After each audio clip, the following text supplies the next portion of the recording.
Welcome, mutineers, as we sail into uncharted seas to discover our highest selves. Today's guest is Susanna Kennedy. Now, right now in our civilization, we're dealing with a left and a right, and we're always at odds. There doesn't seem to be any kind of middle ground. And what Susanna Kennedy does is she works with people on pulling people into their most authentic selves, eliminating the polarization that people are living in right now, this kind of informational world. She talks about the importance of ascension. She talks about flying above this level of constant chaos. She calls into question the lies that we are told on a regular basis about the way that we're supposed to think, the things that we're supposed to be doing, and the way to create an actual happy life. She helps people live in their authentic selves and live in a higher dimension than just simply getting by day. I think you're really going to enjoy this because it's a very thoughtful conversation about living above the level of constant conflict and turmoil that people live in through trauma, through disagreement, through difficulties with relatives, through all of the things that we are dealing with. So enjoy Mindful Mutiny today. Welcome to the Mindful Mutiny podcast. I'm Jeremy Van Wert. I take my many years of achievement and experience and I help you start living your highest self. My mission is to change lives from stress to joy, from stagnation to momentum, and from burnout to hope. Mindful Mutiny is a podcast about people who thoughtfully rebel against the status quo by bravely pursuing their highest potential. And please don't forget to like and subscribe and leave a review for the Mindful Mutiny podcast because we love it. It helps us grow. And we have a very special guest today. We've got Susanna Kennedy. Susanna, thank you so much for being on Mindful Mutiny. Oh, thank you for having me. Susanna Kennedy, Ascension Coach and creator of Reality Crafting 5.0 consciousness technology, takes people on a journey of self-discovery and consciousness manifesting. Through her own awakening experience, Susanna found a deeper purpose and developed tools to help others release self-limiting beliefs and heal emotional wounds. With Reality Crafting 5.0, a unique approach blending quantum physics, spirituality, and emotional intelligence, Susanna empowers individuals to manifest their dreams and align with their soul's purpose. As the Ascension Coach, Susanna guides others on a path to awakening, helping them live authentically and co-create a new reality of unity, love, and abundance. And so Susanna, there's just so much there. There's quantum physics, there's ascension, there's authenticity, there's all these different things. So can you talk about what it is that you do and what you've created? Thank you. Yeah. Well, for the last 20 some years, I've been helping people to, as the intro says, to raise their vibration, expand their consciousness, and live more authentically. A lot of people come to me because they're feeling that awakening of their soul, and their soul is saying, we've got a job for you.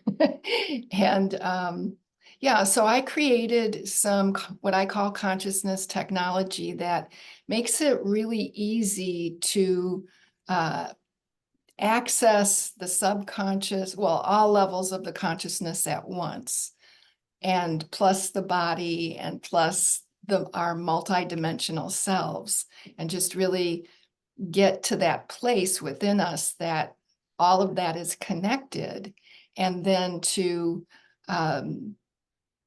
remove anything that is getting in the way of your highest expression. So the beliefs, the patterns, the programs, stuck emotional energy. And I've created this in a way that makes it really accessible. So it's actually just following a guided meditation style recording, and just following along with it. And at the end of it, you've cleared a whole layer of limited consciousness, limited programming, and emotional baggage that went with that programming. So when you're talking about reality crafting, this whole reality crafting 5.0, this is about helping people write the reality that they are living in rather than having the circumstances of their life, old beliefs, old traumas, these kinds of things control their reactions to things, control the way that they heal, control the way that they don't heal, control the way they react to things, and control ways in which that they have come to learn how to speak to themselves. Am I right about that? You are totally right about that. Yeah. Yeah. Reality 5.0 is just it's two things. It's a transformational process, but it's also the way that I help people to consciously manifest. And it's just my method of working with the consciousness that makes it just really easy and to access and graceful, in terms of when you change your consciousness, it's going to change your outer reality. And you want to do that in a graceful way. Too much change too fast can be very ungraceful, can be, hard to cope with. So I've, at a foundation, always looking to make the transformation, which are deep and profound transformation, as graceful as possible. What happens when people attempt to change too quickly? Well, they then spend a whole lot of time reacting to the change that's happening on the outside. And sometimes they have a healing crisis, where you're, say, working with clearing things, and you clear too fast or without a safety mechanism that I've created. And you have like a big detox of the physical body, which could look like illness or injury or whatever. What I like to do is, when people are releasing the old stuff, the dense stuff, the lower frequency stuff in their energy field and in their body, is to release it into an alchemical sphere so that it's contained. And then once it's all contained in there, to neutralize it with a frequency that puts it into 0 point energy field, which is no form. 0 point is raw creative energy that has either just been discreated or disintegrated, and it's ready then to give the reality codes for how to form again. So you keep it contained so that it doesn't manifest in your life. You don't want to bring the stuff up and then have it in your field, and it's going to manifest in your life as whatever you were trying to get rid of. So if you're trying to release your fears and you bring them up from where they've been hidden and suppressed, and you bring it up and it's in your energy field, then you are at risk of manifesting those fears.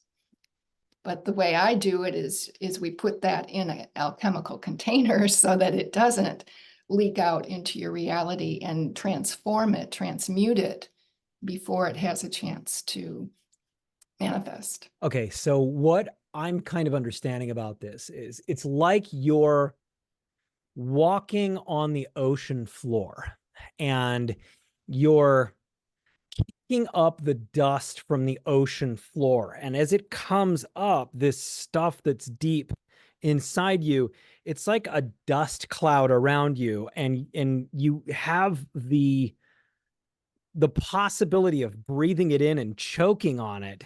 And so it needs to be contained, these old traumas, these old feelings, these old patterns, and everything like that.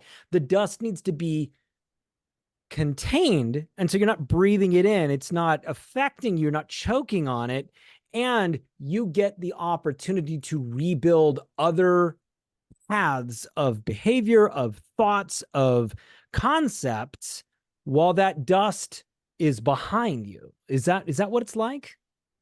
The dust will be eliminated. So Yeah. it's Okay. contained and then it's neutralized into, you know, into a 0 point energy field, which is, that's a really powerful concept. And it's where it's just raw creative energy with no form. So if it was fear, if it was the frequency of fear, it's not the frequency of fear anymore. It's the frequency, if it was the frequency of anger, it's not anymore. And the frequency that puts you into 0 point is what I call infinite love. And so when you dissolve it into infinite love, now you have a field of raw creational energy that is ready to give it the new reality codes, the new, as you said, the new beliefs, the new patterns that are going to be healthy and aligned with your highest good. Feels a lot like cleaning scars off of you. Feels a lot like surrounding yourself in what would be considered pure source energy, Mhm. beautiful, loving, pure source energy to clean the wounds off. Yeah, and to create the new reality. So you're just creating one reality and you're recreating a new one. Reality 5.0. Can you talk about the quantum physics involved in all of this? Yeah, well, that is, what I just described. We are vibrating energy. We think we're solid, but we're not really. We're vibrating frequencies of energy, and everything in creation has a very specific frequency signature. So even every thought, every emotion. And so when you can tap into those frequencies and they respond to their name. So I can, guide somebody and say, create the sphere and start breathing your anger into that sphere. And they'll, just by that intent, it works. And so the frequency, all the frequencies of anger that are in their energy field, which is, it's just what we are is a big information field of frequencies, frequency sets. And that is, and when you have two frequencies that are different, that are vibrating at a different speed, and you put them in the same space, then they have to harmonize. So we experience this, all the time. Say you're in a really good mood and you go out and you come across a friend and they have this really sad story that they tell you, some victim type scenario that they got going on in their life. And, you walk away from that conversation and you've come down in your emotional happiness, and they've come up because you have given them your attention and your sympathy and your empathy and, maybe your support in some way. And, and it's brought you down. So it's harmonized. But if you can get yourself to the point, and I can, this is what I do. I guide people to the point where they can flow like a light beam of infinite love and hold it steady.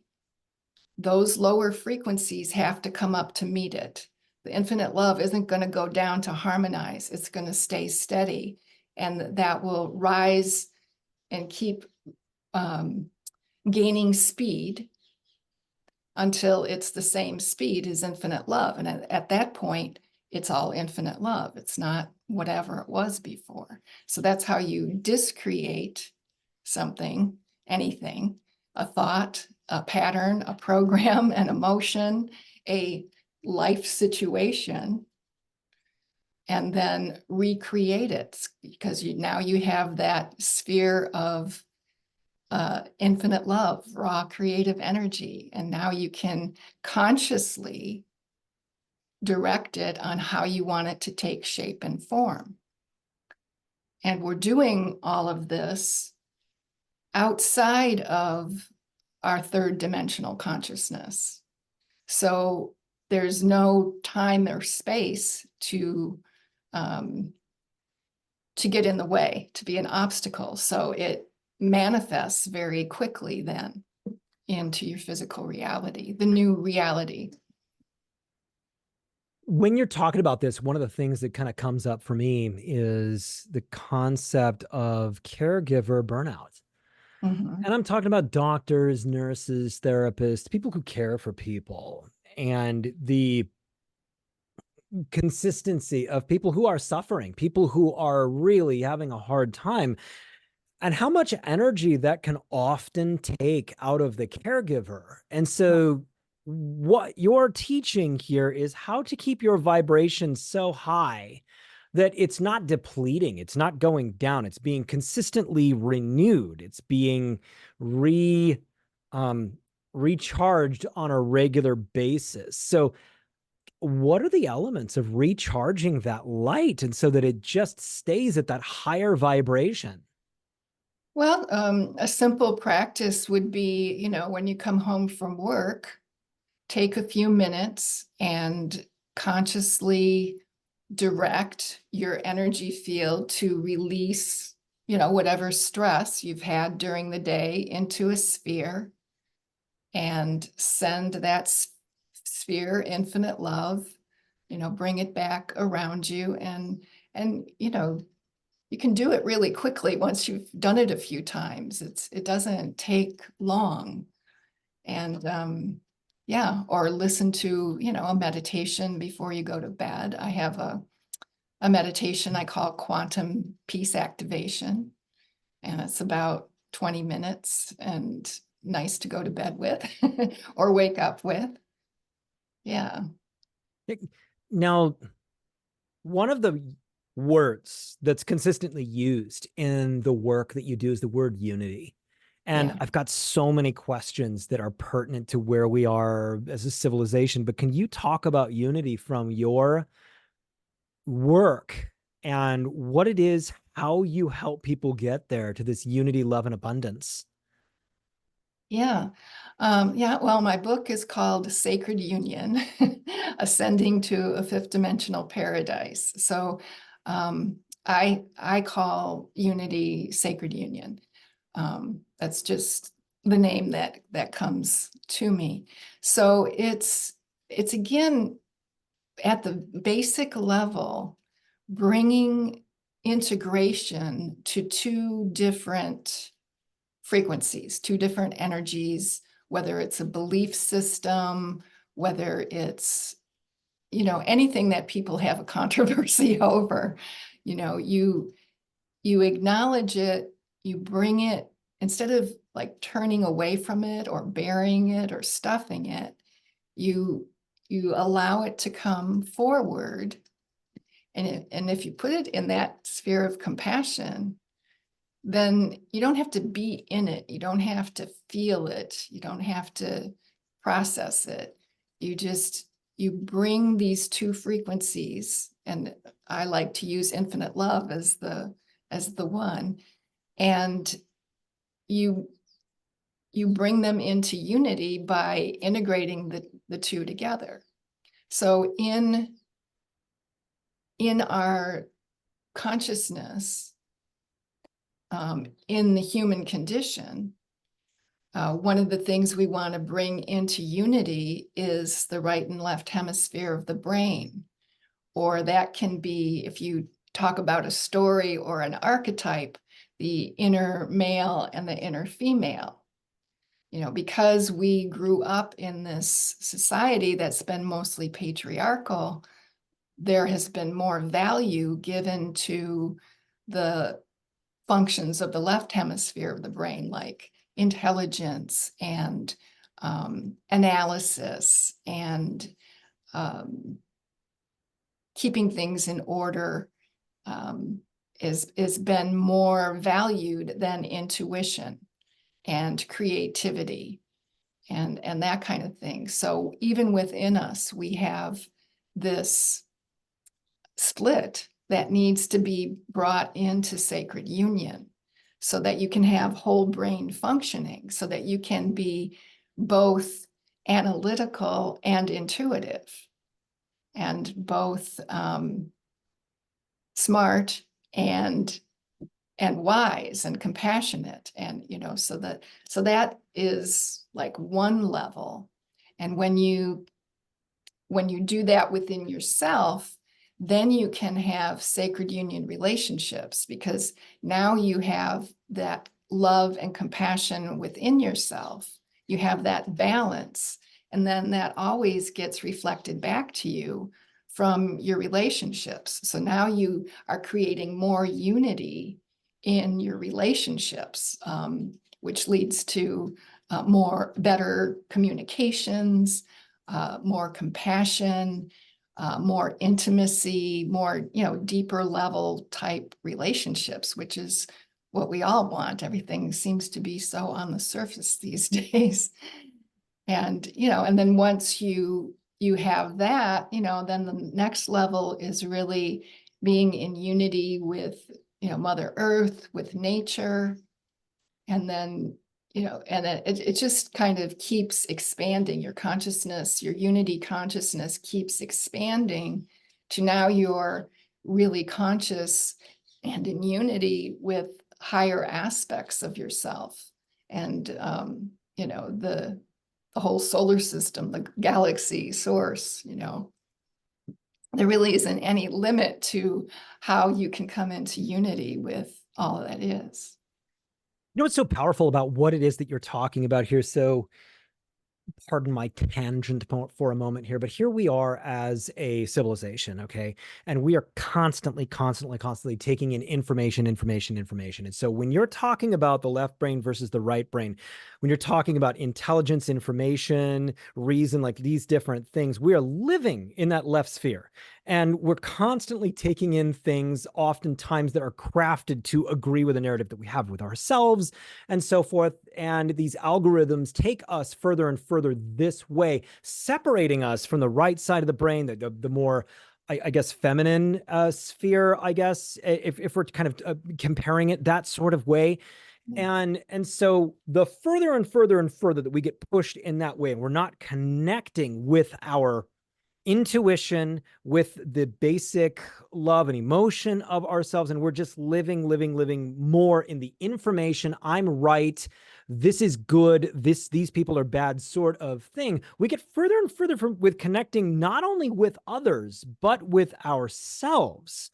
And so it sounds a lot like the work that you're doing helps people get out of that feedback loop, that constant information that is consistently pulling them in one way and reducing empathy, reducing personal growth in an emotional and spiritual way, and increasing just a lack of unity with not only the self, but with other people.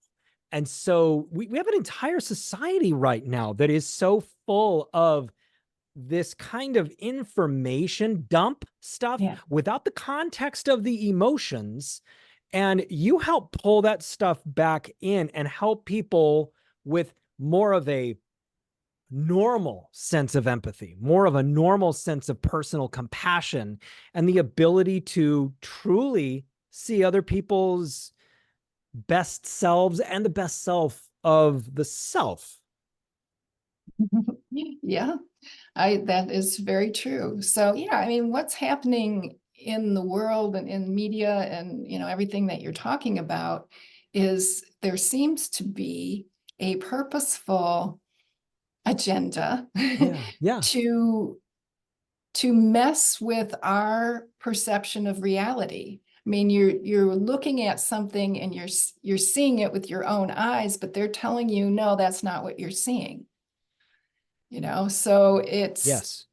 being able to be in that balance between intelligence and intuition, between thinking and feeling is really important to keep yourself grounded and centered.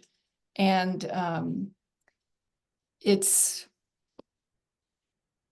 more important now. It's like there's a war on our reality, on our consciousness of our, telling us that what we're perceiving isn't happening. And so getting people to stop looking at all that stuff, and just going inside and feeling, being centered, being grounded, being at peace. And, I know that when I look at the news, and I've been in, what you would call a fifth dimensional consciousness for probably 25 years, I can tell immediately when something isn't true. And when people use their intuition, they can do that too. But we're programmed not to pay attention to that. Now, I might not know what is true, but I know what isn't true. And so, and then people can do, depending on how important the topic is at all, which most of it isn't, most of it's just a distraction. If you know something isn't true, then you would, use your intuition tells you it's not true. So now you can use the other half of your mind to say, well, what is logical? What is rational? What is, or you might use it to go look up alternate information to see if you can get at the truth, if it's important enough. But most of the stuff is just a distraction right now. And so, staying centered, staying grounded, staying in your quantum bubble of peace is going to get you the furthest in your life right now. And that also puts your whole energy field in, and you radiate peace, you radiate love, you radiate compassion. And now you're an energy field, a small sun radiating love and compassion and unity. And that affects other people that come in contact with you. When I was in the corporate world, the last year that I was there, I had somebody ask me, why do you know when to leave a room? I'm like, what? What are you talking about? And she said, we're in this conference room, we're all talking, everybody's, getting along, everything's happening. And then you excuse yourself and you leave the room. And then all hell breaks loose. And you don't walk back in until it's all settled, until people have settled down. How do you know when to leave? And how do you know when to come back? I'm like, I don't. I just had to go to the bathroom, But what happens is, in my energy field, I'm radiating peace and unity. And that affects the people in the room. And so when I walk out, they go back to their natural dysfunctional way of being. I mean, after I left the consulting firm as an employee, they kept calling me as an independent contractor. And I had since moved away. I grew up in Michigan, and I had moved away. And they wanted to pay me to come for a month and just sit in on their meetings. That's all they wanted me to do, because they somehow recognized that my presence made a difference. So that's where you can get to, where you're paid very handsomely for just being yourself, and you don't even have to do anything. This goes back to where this conversation originally started, and it is the gaslighting, where people are being told that they're not seeing what they're seeing. And that creates disequilibrium inside of a person. And so whether or not you go, oh, okay, I'm going to suspend disbelief here and I'm going to go along with what I'm being told, it's like you're being pulled further and further out from your center. And if you actually sit in that center like you do in those meetings and you bring the peace, you're emanating a sense of fairness and a sense of empathy that the room really actually needs to get to a place that is constructive and trusting and actually open. Because right now it's almost like people are trained to assess for friend or foe. And that friend or foe can be assessed through a bumper sticker, through a flag, through a t-shirt, through a comment, through a lack of a comment, through all sorts of different things that have become value-based signals to the world, I guess. And so when you're doing what you're talking about and actually emanating that sense of peace, empathy, wholeness, unity, you're talking about that directly affecting the abundance that you're able to create in your life, because people seek that, because it's so unique right now. People need that to the point where they would actually pay you to just sit in a meeting. Yeah. And that creates abundance for you, because the calmness that you bring, the energy that you bring, is something that grounds the room, in a room that might become very easily imbalanced because people maybe are living too far into the left, like informational and reason point place of the mind and the soul. Right. Right. Well, this what you explained, being at the extreme where people are being told they're not seeing what they're seeing, or they're not, that starts very young. And it starts like in our first 7 years of life. I mean, think back when you're a child and your mother, very well-meaning, she's cold, so she tells you to put on a sweater. And you say, I don't need that. He says, yeah, you do, or you say, I'm hungry. And she says, you just ate. You can't be hungry, or it's time to eat. And you say, I'm not hungry. And she says, you must have, you haven't had anything, just those little signals that kind of program you very early on not to trust what you think and feel. And, what I do in my processes or my system is to help to clear that programming, those beliefs, and bring it back to that you're not operating from your programming. When you're operating from your programming, you're not in the present moment. You're not conscious in the present moment. You're doing the program. When you clear out the program, you have the opportunity to be present and to really evaluate what's going on in this moment and make a conscious response instead of an automatic reaction. And so just that alone really, it totally transforms your life when you can be present, and, we talk about mindfulness, and we talk about all of these things, all of these teachers that tell us we should be in, the law of attraction, mindfulness, meditation. what makes it all hard to do is this programming.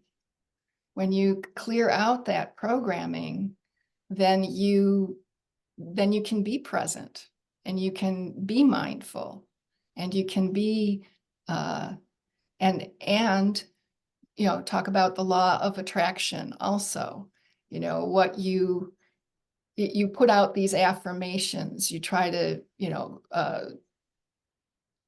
consciously manifest, but what you're trying to consciously manifest is the opposite of what's in your subconscious programming. So that acts as an obstacle, as a stop sign or a distortion to what you're trying to create. So I've had a lot of clients come to me after law of attraction training and that, and just like, I do all these affirmations, and I try this and that, and I still get something else. What you're getting is your programming. So once you clear that out, then the law of attraction, you can work with it consciously, because it's always in operation. It's always in operation. But if you're getting what you don't want, it's because there's something in the way. There's some obstacle, which some resistance, which could be beliefs, it could be stuck emotions, it could be stuff coming from your ancestors that came in on your DNA that hasn't been resolved yet. So there's a lot of ways that you can have resistance to what you consciously want to create. Talk more about the ancestors thing. This being linked to, at a base level, what we are built as right now. How are you seeing that in people? Well, I see that that what has not been resolved from our ancestors comes through to us in our DNA. DNA is, it's information field. And so if it hasn't been resolved when you are conceived, it comes to you, with you. And also, what is going on with your parents while you're in utero. All of those frequencies, whether they're fear or anger or, whatever they might be, you are immersed in that field. I don't know if you know Dr. Bruce Lipton's work. He is a stem cell researcher, or he was, and what he discovered was that we're not a slave to our biology. So our genes, we think the genes control our biology, but it's really the environment that the genes are in that controls how they express themselves. So we all have the same genes, but they can express themselves differently based on the environment that they're in.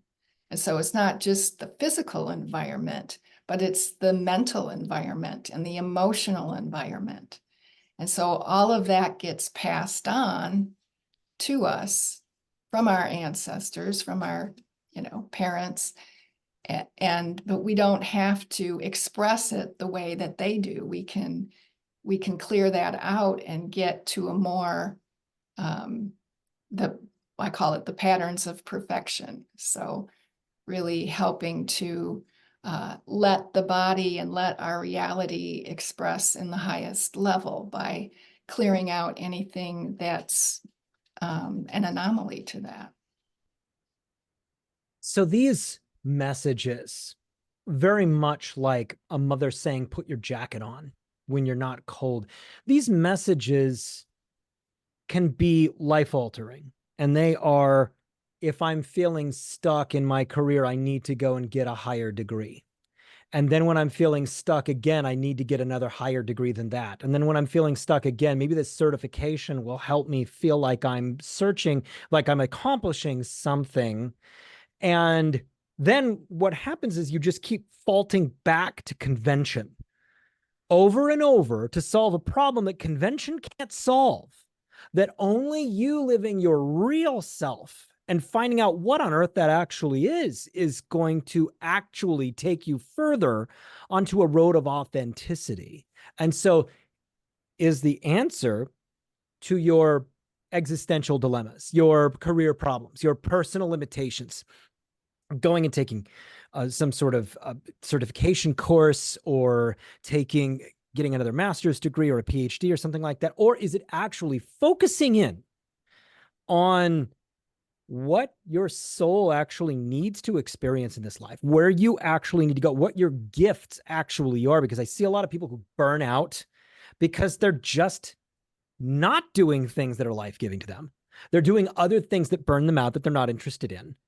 Right. And they're not well suited to the things that they spend their lives doing. But their answer to that is to go back to convention and continue trying to do what they were always programmed that they were supposed to do to solve the pain, Yeah. instead of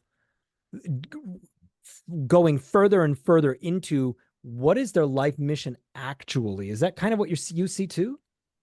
Oh yeah, well, that is, yeah, that's definitely a pattern. But what you're describing there is, um, you're you're giving more to your mental body, and the Mm-hmm. the Mm-hmm. problem is in the mental body. So it's not going to be solved at that level. So you want to go into your heart space and into your soul and get the messages from there instead of more education, more certification. That isn't, the mental body, the mental level operates in a certain frequency bandwidth.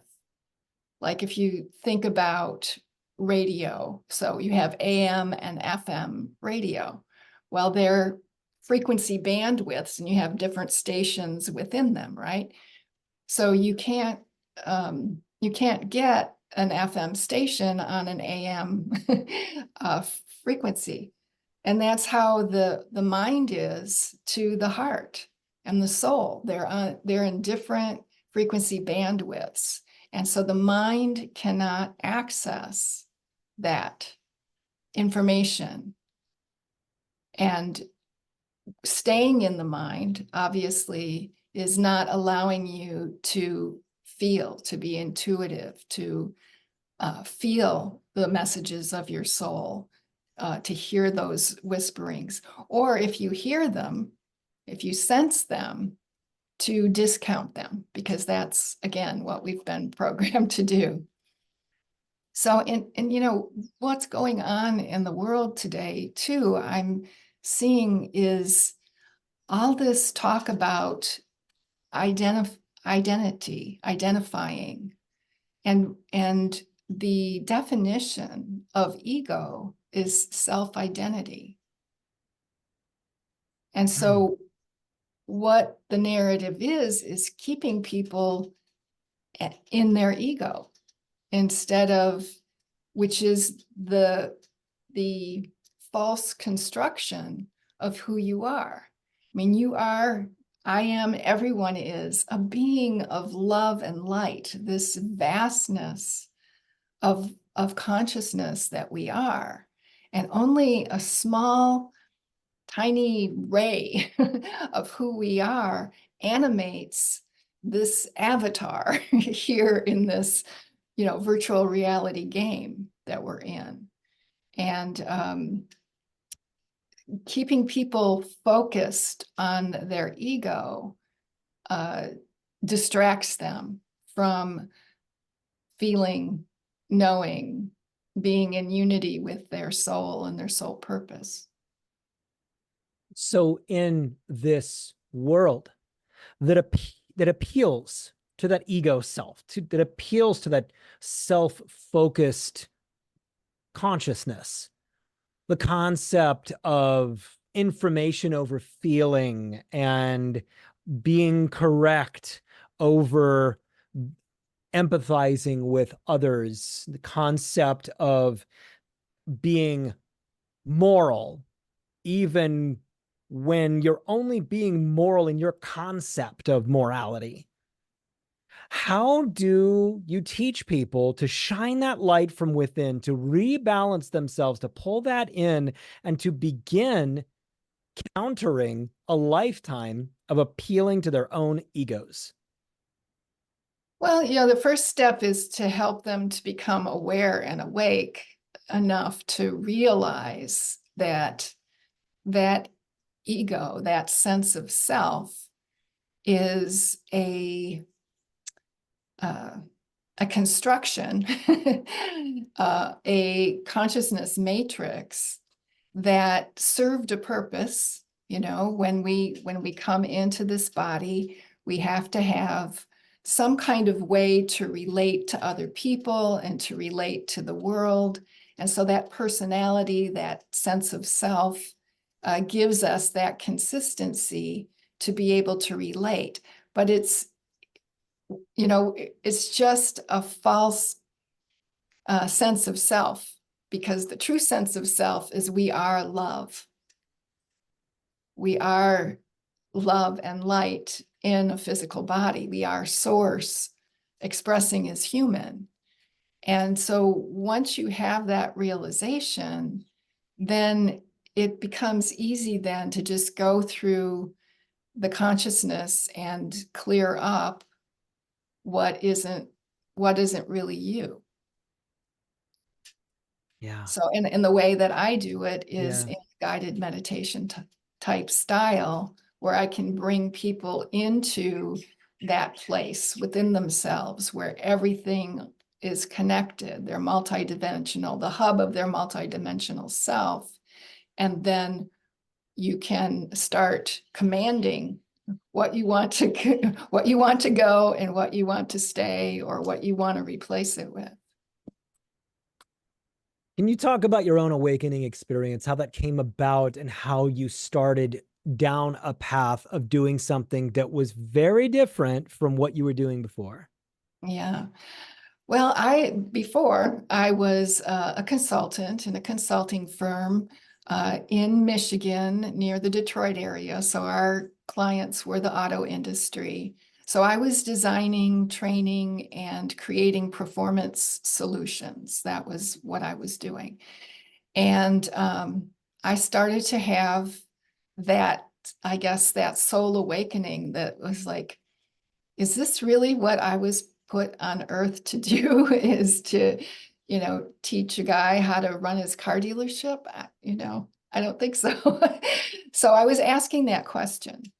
And then one Saturday morning, I woke up with this energy like a freight train going up my spine. And it was intense, it was fiery, it was electric, it was scary. And I just like, oh my God, what's happening? And I heard a voice, and it said, you are giving birth to yourself. Just breathe. Well, I had had 2 children, so I did the Lamaze birthing breath. And that helped me to cope with it. But it lasted for about an hour and a half. And when it was done, I felt like a completely different person. And I was tapped into that love and light and that vastness of being. I could feel it. It's like, this is who I really am. And everybody is that. But it was, my personal. And then I'm still looking at what was my self-identity, my ego. I could see it. And to me, it looked like a computer program that was networked throughout my whole body and energy field. And it was like, so I was in that time, I was emotionally disconnected to my old identity. I mean, it was still there. I could see it as a cellular network, as a computer network, but I didn't believe it anymore. So I had no emotional attachment to it. And so then it was like, okay, how do I clear that out? How do I delete that program so that I can be this vastness? And I knew, I wasn't sure exactly what my purpose was at that moment. but I felt this sense of mission that was so strong. It's like, I have to get rid of that program so that I can do what I came here to do. And I got to do it now. And so, my whole life changed after that, because my personality changed, my values changed, everything, and I was mission driven. And so the first part of the mission was, how do I get rid of that computer program? And so I found a way to do it. I was guided. That voice stayed with me and was very helpful in guiding me to integrate this new energy. So that was a big part of it, to really ground and embody all of that into the physical. And so I was guided to a workshop where I was able to ground it, integrate it, hold it, embody it. And this teacher also had a way to get rid of the programming. So I engaged with him on that, and it worked so well. And I was so impressed that I certified as a practitioner of his modality. And and over a year time, and this is the graceful part. I mean, when you're going to change your whole life, you want to change it gracefully and not just run away, which is what I kind of wanted to do. But I went through, one big change at a time so that I could gracefully cope with all these changes. So it took me a year from that time to move. I moved to Sedona, Arizona, and I started with this modality that I had learned. And that guidance, that voice stayed with me and kept making suggestions on how to change this modality up and improve it. And that modality was not very graceful in terms of, I would only be able to do one person at a time. You're moving frequencies through their body. And when it hits a block, the trauma that put that block there would be re-experienced. So people were getting angry, or they were crying, or, it was just like very cathartic, emotional experience. And what my guides were saying is, we need you to use your skills as an instructional designer, or as a expert in transformational processes, to make this more graceful. Because there's going to come a time when so many people need this and want this, that you're not going to be able to do these one-on-one sessions. We want you to make it so it's so graceful that people can do it on their own, or you could do it with a whole great big group at a time. So that's how my emotional mental detox program was born. And that's a series of 6 sessions, each one addressing one of the 6 core issues that we identified that we all have in common. And it's delivered in a guided meditation type format, where you listen to the meditation and participate with it, one a week for 6 weeks. And it goes through all of those 6 core issues, and does a really good general house cleaning of your 3rd dimensional consciousness. So, I mean, we were all created originally. The human race was a 5th dimensional human race. The Earth was created as a 5th dimensional paradise. And so when it was seeded, when it was populated, we came through as 5th dimensional beings in this 5th dimensional environment. So we've all heard many stories from many indigenous cultures about, this fall, that Earth was a paradise, it was a Garden of Eden, and then something happened and we fell into the third dimension. So what we're doing now is going back to what is really natural. We're going back to the Earth is ascending, and we are going to be affected by her frequency rising. So, and we were talking about unity before. The frequency of unity is coming through the sun. All of these corneal mass ejections, all of this solar activity, the sun is sending us unity frequencies.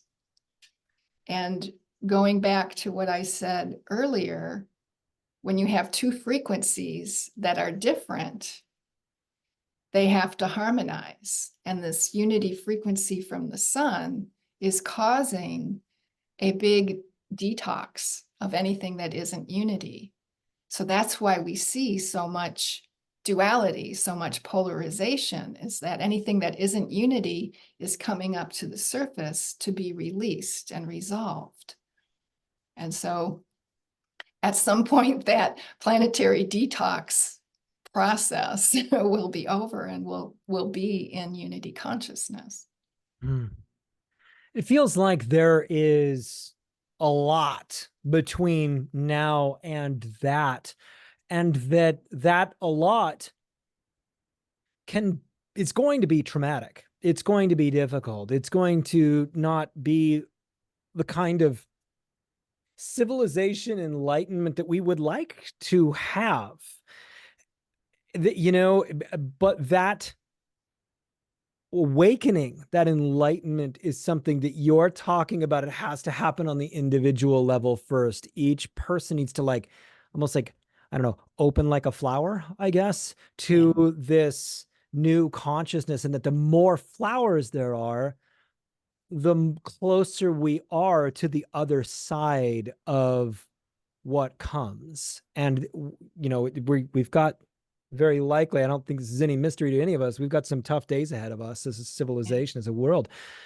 But that the more loving, open, and I'm going to say emotionally rational, because I don't want to just say rational from that left brain perspective, the more awakened we are to our place in the galaxy, the easier on an individual level that all of these changes are going to be, while the world is in a bit of turmoil overall. Am I kind of in the right neighborhood? Oh, yeah. Yeah. Well, the frequencies from the sun are raising the frequencies of Earth. Earth is a conscious being. She has, she's on her ascension path. And, so we're getting it from the sun, we're getting it from Mother Earth. And so we're in a perfect environment where we have a lot of help to do this ascension. In past times, when the third dimensional grid was so strong, and you have an individual that's trying to ascend above that in consciousness, that third dimensional grid is a real drag on your ability to do it. But now that our environment supports it, it makes it a lot easier. And it's also these frequencies coming from the sun is forcing the release to people. I mean, they're just in it. And that's why we see so much chaos and confusion, is because their more dense energy, emotions, thought processes are being drudged up by these higher frequencies. So, we have the opportunity now. We are in a fifth dimensional environment because the third dimensional matrix has been broken. We've been freed from it, but we still have the third dimensional matrix in ourselves. And so we can keep manifesting a third dimensional reality into a fifth dimensional consciousness or environment, you know? So, and it's actually getting harder to do that because of the environment we're in. It takes a lot of energy to keep yourself opposite of what you really are. I mean, if you think about that, we're really these beings of love and light and vast creative power. We are creators. And how much energy does it take to keep ourselves small, to think that we're small, to have that third dimensional limited matrix, keeping the expansiveness of who we are in a prison. It takes a lot of energy, you know, and once you release it, the grace, the ease, the abundance, the love, all of that, that's what's natural. And that just comes, it's more easy and graceful. So yeah, I think if people were to think of how much energy it takes to keep yourself small, they would let it go. Mm. All right. I'm going to tell you what I love about you. I love your message. I love your message of ascension. I love what you're talking about the renewable energy, the recycled energy, the sustainability of staying in the higher plane. I love your message of unity by essentially raising your altitude and flying over the chaos and being a light to the small and large groups of people around you. I love the way that you bring this with a total void of judgment, with a total understanding of the way that people have been conditioned to be, and that it's not people's fault. It's the way that they were programmed to think of the world, to think of themselves, and that to transcend above that is something that can be disorienting and painful. But once you actually get there, you get to experience this higher dimensional version of you that is so remarkably different that you experience the world in a different way, that your friends and neighbors and your family get to experience you in a different way and benefit from your new higher dimensional wavelength and energy. And because of that, you give them the gift of being able to pull them up because they want to ascend as well. And the more of this that there is in a broken civilization like the one that we are living in right now, the easier it is going to be for larger and larger groups of people to endure the changes that are happening now, and the difficulties that we're going through, and the differences that we perceive that we have with other people. And the easier it's going to be for us to recognize when we are being lied to, when we are seeing a version of reality that maybe a government or a corporation would like us to believe is the reality when it's just simply not. And your call for people to live the highest version of themselves. I love that because you teach people tangibly how to do it by walking them through it, by giving them the guided meditations that provide them with the ability to actually begin finding that, releasing trauma, releasing ideas that have never actually served the highest form of themselves. And so I love that about you. And I love the passion that you have in doing this and the way that you have developed something out of being a corporate person who worked for the car industry, this very kind of masculine and corporate kind of space where you have now put the mother into it, if I may, the heart into it, and teach people how to ascend beyond just simply using their rational faculties to make a living and get a retirement someday. It's living to the highest form of a self. And so that's what I really enjoy about you. Well, thank you. Thank you. That's a beautiful description. I'm honored. Thank you. How do people get a hold of you? Well, I'm at susannakennedy.com. And yeah, there's you can contact me through that, or Susanna at susannakennedy.com is my email address. Fantastic. We will have all of this in the description of this podcast. Now, please, first off, thank you so much for this wonderful interview. I enjoyed your energy. I enjoyed what you offer the world. And just thank you for being you. Well, you're welcome. It's easy. Thank you for being you. Please don't forget to like and subscribe to the Mindful Mutiny podcast. In a lifetime, there are more decisions than anybody can count. Living the highest form of yourself is the most rewarding thing that you can do. Make incredible, positive, risky, and bold decisions and be the highest version of you. Now go be something great.